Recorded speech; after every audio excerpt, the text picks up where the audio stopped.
حضرت ابوذر غفاری د مدینه منوره د کلو خاص د مدینه بازار نو چې ایمان راوړو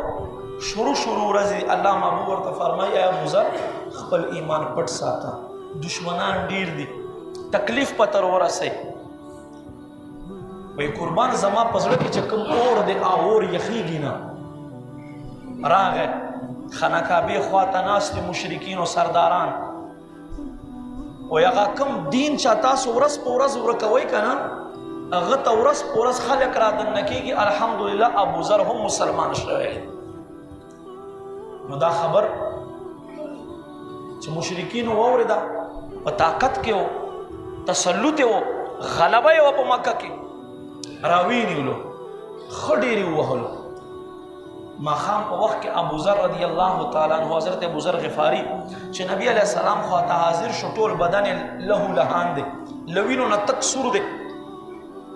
محبوب وینې صفا کوي ما تا ته وینه چې مشرکین تر باندې خبر نشي د سترګو کې اوښکې وي او داسې اوښکې چې ودرېدې نه نبی علیه السلام ورته فرمایي تکلیف ته درته وایي ها تکلیف ته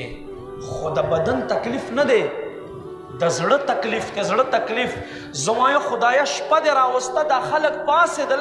د خانه کعبې نه پاسېدل کورو ته لاړه زما یا ربه کله به سهار کېږي چې زه بیا ورشم او دوی ته ووایم چې تاسو به سوځئ او موږ به الله محبوب پسې رستو جنت ته روان داسې د اسلام یو نور داسې د اسلام یو رڼا حضرت خباب بن ارت رضی الله تعالی عنہ چې کله ایمان راوړو او قبیلې خلک خبر شو نو دا یې ونیولو او رسۍ بیا ورته وتړلې میخونه په ځمکه باندې او ګرمه کویله بیا ورته خوره کړه غټه غټه کویله سره بیا کړه ورته او حضرت خباب رضی الله تعالی عنہ بیا په باندې سملولو او بیا تړلو یو ځل حضرت عمر فاروق رضی الله تعالی عنہ دلته حضرت عمر رضی الله تعالی ایمان نو راوړی چې ایمان راوړو وخت تیریږي ورځ د پملای داغونه وکتل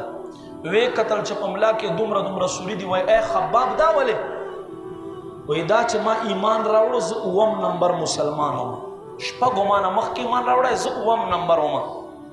زه خپلې قبیلې خلکو ونیولم او ما سره بیا داسې ظلم کولو چې ګرمو کویلو باندې بیا سملولم او تر هغه وخت پورې بیا زه نه پرېښودلم چې زما په وینو باندې به دا کویلې خپله یخې شوې نه وي او زه به بېهوشه شوی دا هغه نښه وی راوړه دا خپل املا چې عمر یو ځل ښکله کړي دا څومره قیمتي ملا ده دا څنګه قدر والا ملا ده